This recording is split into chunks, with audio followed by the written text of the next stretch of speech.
Hi, this is Aditi, and I've recently purchased these drone charts for December 21 attempt of Sarthak Jain sir. So I'm going to tell you why these drone charts are effective for your studies. So basically, this particular book covers these three topics, that is company audit, standard on auditing, and code of ethics. There's a separate book for special audit, and I have purchased that too. So I think the most peculiar feature that I found in this book is that he has tried to arrange everything in a chart form or a flow chart form, which really helps us to memorize things.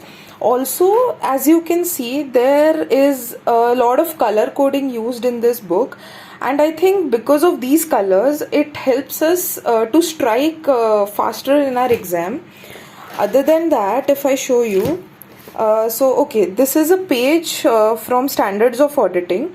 So each and every concept is given point wise, which makes it very easy to memorize things, because as we all know, there are a lot of things in audit that are just to be memorized, because even if we understand it conceptually, there are many points that are needed to be memorized. And I think these pictorial presentations and charts really help us in those. Then coming on to the second book, this is the drone chart for special audits.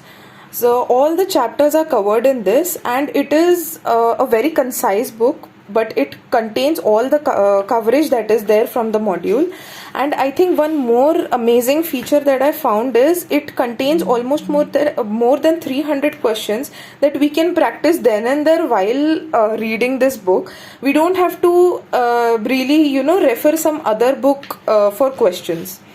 Again, there's the same feature in this. Everything is given point wise, and also there is a lot of pictorial presentation in this using different color schemes, which really helps us to memorize and retain things for a longer period of time. So I think whoever finds it difficult to memorize and retain theory subjects like audit, so they should really try and purchase and go for this book, because it has really helped me to boost my confidence.